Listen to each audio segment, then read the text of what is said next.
البدع والأهواء، أهل البدع العقائدية وأهل البدع السياسية. نقول بيننا وبينكم السلف، بيننا وبينكم الكتب، كان فيقول البدع بيننا وبينكم. بسم الله الرحمن الرحيم.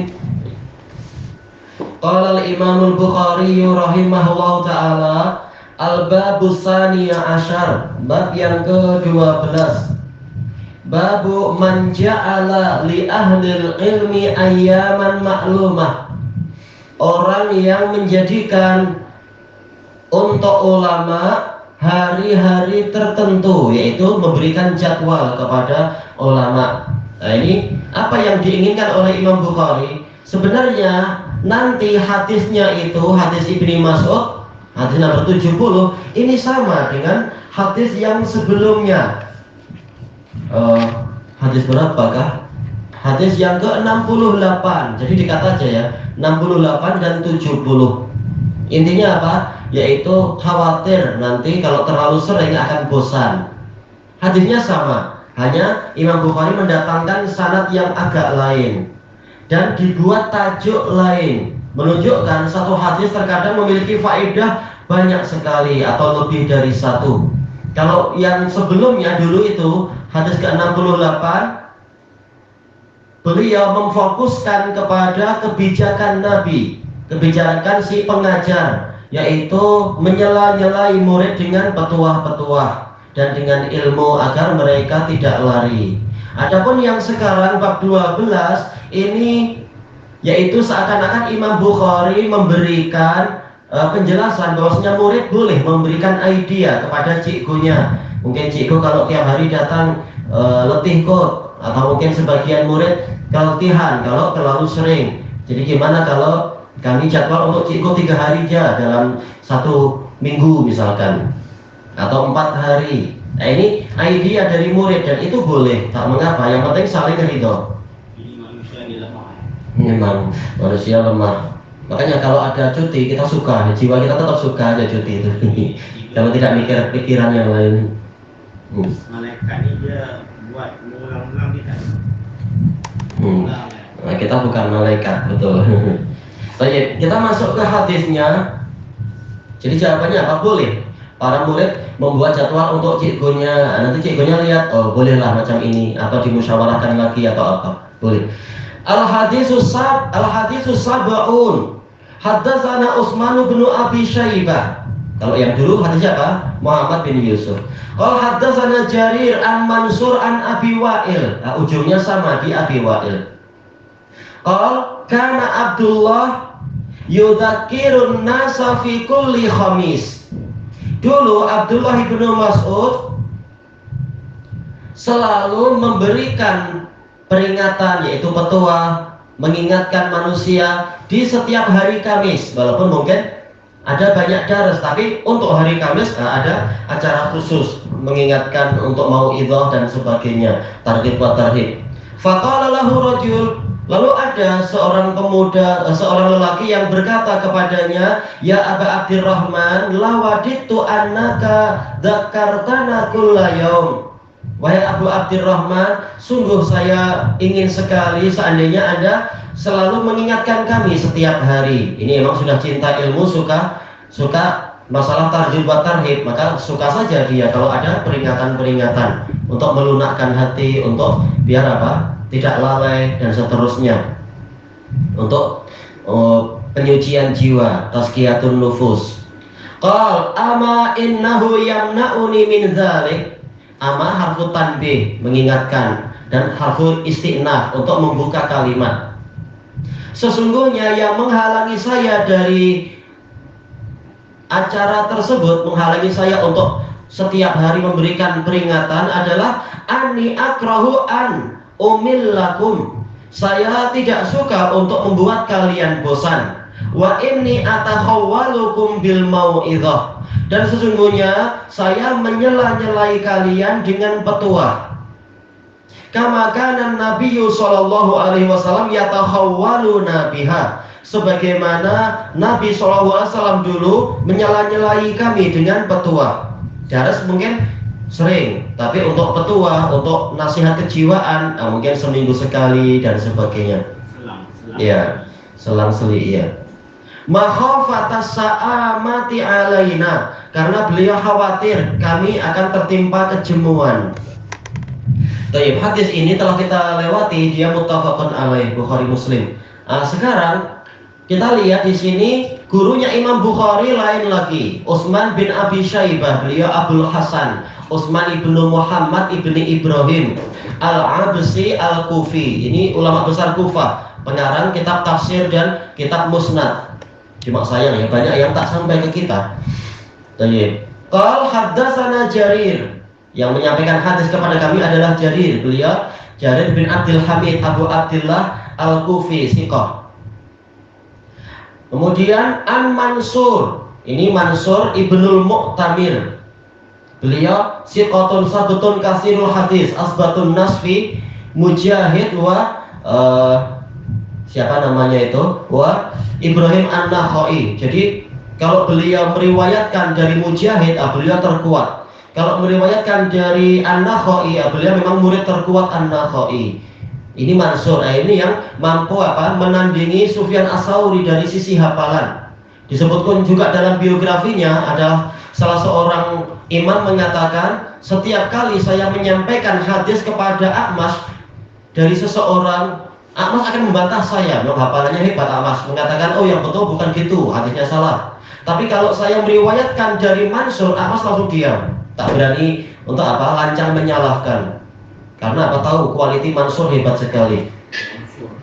Mansur ibnul Mu'tamir, beliau Abu Atta. Ini jarang sekali kunyah itu Atta, yang banyak Atta sih asalnya banyak mencela ya, tak tahu. Mungkin mencela diri sendiri, nafsun lawwamah. Baik. An Abi Wa'il. Abi Wa'il telah kita lewati di yang nomor 68 itu, Syaqib bin Salamah Al-Kufi, siqatun sabat, dan beliau menjumpai masa hidupnya Nabi SAW. Sayangnya tak jumpa. Beliau Kufah, sementara Nabi Madinah, dan tidak dimudahkan untuk pergi ke Madinah. Jadi berarti beliau lumayan agak tua di masa ini, di masa para tabi'in. An Abdullah ibnu Mas'ud ibni Ghafil Abu Abdurrahman Al-Hudhali, beliau Kufi. Jadi hadis ini sanadnya musalsal bil kufiyin, semuanya Kufi. Dan semuanya adalah imam-imam besar, tak ada yang istilahnya sikoh biasa-biasa. Ini sikoh-sikoh yang tingkat tinggi. Sebagaimana dikatakan oleh Al-Hafidh, ini sanadnya adalah Kufiyun. Adapun yang sebelumnya, hadis 68 Muhammad ibnu Bashar dan seterusnya, hadis Anas, kata beliau sanadnya Basriyun, dan itu alhamdulillah sudah kita bahas, memang semuanya Basriyun. Berarti hadis ini intinya sama, hanya saja ada beberapa tambahan riwayat. Kalau hadis yang ke-68 itu pendek, yang ke-70 ini agak panjang. Jadi Abu Wa'il bercerita, karena Abdullah yudzakirun nasa fi kulli khamis. Abdullah itu sering memberikan petuah, nasihat, peringatan kepada umat manusia di setiap hari Kamis. Ini tatkala beliau ada di Kufah. Karena beliau memang berpindah-pindah. Pernah jadi gubernur Kufah atau hakim Kufah. Kemudian pindah ke Syam. Pernah dijadikan sebagai hakim di beberapa tempat di Syam. Hakim dan amir. Memang Abdullah bin Mas'ud demikian. Di samping mengajarkan Al-Quran. Nah, beliau setiap hari Kamis beliau membuat jadwal adanya petuah, adanya tazkiyatun nufus. Ini menunjukkan pentingnya untuk menyediakan waktu untuk memberikan peringatan-peringatan. Jadi bukan hanya pelajaran biasa, tetapi nasihat dari hati ke hati, mengingatkan tentang surga dan neraka, mengingatkan dari mana kita tercipta dan kemanakah kita akan menuju. Ini bagus agar manusia menjadi sadar diri. Dan beliau memilih hari Kamis ini disesuaikan dengan kesempatan. Jadi tidak wajib Kamis, tidak mustahab, tapi sesuai dengan kesempatan dan sesuai dengan apa yang Allah Ta'ala mudahkan bagi kedua belah pihak. Makanya kalau di Yaman Sebagian membuat apa? Hari Jumat. Ada yang membuat hari Isnin Maghrib. Sesuai dengan jadwal masing-masing, tak masalah. Faqala lahu rajul, lalu ada seorang lelaki yang berkata, siapa orang ini? Kata Al-Hafidz Ibnu Hajar, riwayat yang lain dari Bukhari ini mengisyaratkan orang ini adalah Yazid bin Muawiyah An-Nakhai Al-Kufi. Jadi bukan Yazid bin Muawiyah yang nantinya menjadi Amirul Mukminin juga, tapi ini Yazid bin Muawiyah An-Nakhai Al-Kufi, murid dari Ibnu Mas'ud. Dia yang punya idea, wahai Abu Abdurrahman, sungguh saya suka apabila annaka dzakkartana kulla yaum, Anda mengingatkan kami setiap hari. Inilah sisi pendalilannya.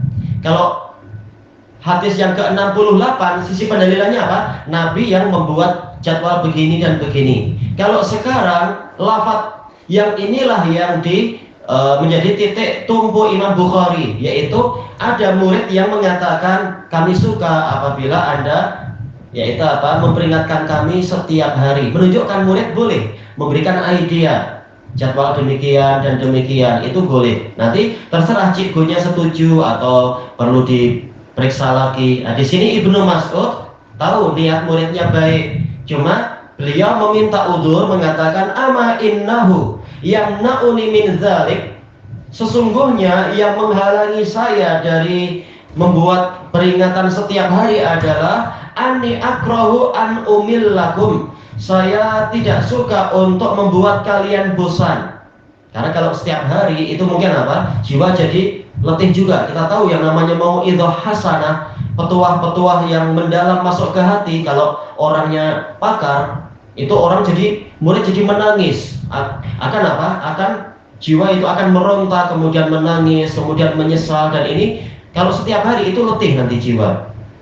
Baik. Maka apa? Beliau memilih cara Nabi, yaitu seminggu sekali saja. Karena yang namanya menangis itu pun letih. Ya nangis letih ya, keluar natrium klorida banyak kan itu. Apalagi apa? Dengan tekanan jiwa seperti dulu di Yaman, di Damas. Terkadang kalau pengajarnya baik, tapi untuk menyampaikan nasihat dari hati ke hati memang tak setiap orang. Nasihat dia betul, dalil-dalil banyak, tapi orang mungkin tak menangis. Tapi kalau syekh tertentu langsung yang di sini nangis, yang di sini nangis. Ada orang Amerika pun menangis terseduh-seduh, sampai orang pada yang semula jadi berhenti tengok dia. Nah itu biasanya habis itu letih, semuanya keluar. Ya, perlu tisu banyak. Iya, mata keluar, hidung keluar, airnya keluar. Biasanya kalau menyentuh hati memang semuanya langsung apa? Dipaksa keluar. Setelah itu letih. Nah, kalau tiap hari itu kering nanti matanya, letih. Baik, makanya Rasulullah SAW beliau sudut pandangnya jauh. Nah, demikian pula Ibnu Mas'ud. Murid mungkin suka, tetapi mungkin setelah sekian waktu lama-lama murid malah bosan sendiri. Setelah bosan nanti malu untuk minta keringanan dari gurunya. Kemarin udah dikasih keringanan tak nak. Nah, Ibnu Mas'ud yang mengingatkan itu. Ini menunjukkan bahwasanya petuah yang dilakukan setiap hari walaupun itu baik, tapi ini ada potensi membuat jiwa itu bosan. Karena jiwa manusia makruf, memang jiwa manusia tak suka dikekang, tak suka dibebani, tak suka dibuat letih. Kata Ibnu Al-Qayyim rahimahullah di dalam kitab beliau Miftah dari Sa'adah. Makanya perlu siasat, kata beliau, perlu apa? Di politik jiwa itu terkadang dihentakkan maju, terkadang ditahan, terkadang dibebaskan untuk santai-santai dulu, terkadang diperingatkan lagi. Jadi jiwa manusia memang tidak tetap di atas satu keadaan. Maka kita perlu pandai-pandai untuk bila saatnya maju, bila saatnya mundur, bila saatnya berkeras, bila saatnya memberikan kelonggaran dan seterusnya. Baik. Wa inni atakhawwalukum bil mau'izah, dan sesungguhnya saya menyela-nyelai kalian dengan petuah. Jadi selain Ibnu Mas'ud melihat dari sudut pandang kejiwaan muridnya, beliau juga punya teladan. Nah, menyebutkan teladannya siapa? Ini kama kana nabiyyu sallallahu alaihi wasallam yatakhawwaluna biha, sebagaimana dulu Nabi sallallahu alaihi wasallam menyela-nyelai kami dengan itu. Ini menunjukkan bagusnya ta'assi Ibnu Mas'ud radhiyallahu anhu dengan Nabi, berusaha untuk meneladani sistem pendidikan Nabi, tidak merasa lebih tahu, lebih hebat, tapi cukup dengan cara Nabi, dijamin hasilnya itu hasil yang terbaik, walaupun mungkin nampak lambat, walaupun belum nampak, tapi dijamin kalau dia adalah ikut Nabi, keberkahannya itu datang dari langit. Baik. Makhafatas sa'amati alaina. Alasannya Nabi melakukan itu karena Nabi khawatir akan membuat jemu kepada kami tertimpa kejemuan. Ini menunjukkan jawazul amal bidzannil ghalib. Boleh kita mengamalkan persangkaan yang kuat, walaupun tidak sampai ilmu, tapi menyangka, oh jangan-jangan nanti murid begini, boleh berijtihad dengan lebih baik memang kita laksanakan begini saja. Boleh beramal dengan dzan yang rajih, dan dalilnya banyak itu. Nanti akan masuk, ada dibuat bab khusus kalau tak salah oleh Imam Bukhari, masalah al-dzan, pembahasan tentang dzan, bolehnya beramal dengan dzan yang kuat, bukan was-was, bukan jangan-jangan ini tipu daya syaitan, tak, tapi memang perkiraan yang dari hasil pendidikan dan pengamatan serta pengalaman lama seorang guru. Nah, dia boleh menjadikan itu sebagai tolok ukur untuk membuat jadwal demikian dan demikian. Dan observasi itu. Dan dari hadis ini kita mendapatkan faedah bolehnya menentukan hari ini untuk ini, hari ini untuk ini, boleh. Tidak ada larangan yang seperti itu, dan ini ada dalilnya, ada isyarat-isyarat ke situ. Jadi tak perlu terlalu dikejar-kejar mana dalil bahwasanya matematik adalah hari Rabu. Tak perlu, itu kembali ke ijtihad pengajar, tak masalah matematika atau apa. Nah, demikian pula pelajaran agama, itu sesuai dengan perkiraan cikgunya untuk para muridnya. Baik, ilahuna wallahu a'lam. Subhanakallahumma wa bihamdika la ilaha illa anta astaghfiruka wa atubu ilaik. Alhamdulillahirabbil alamin. Jazakumullah khair.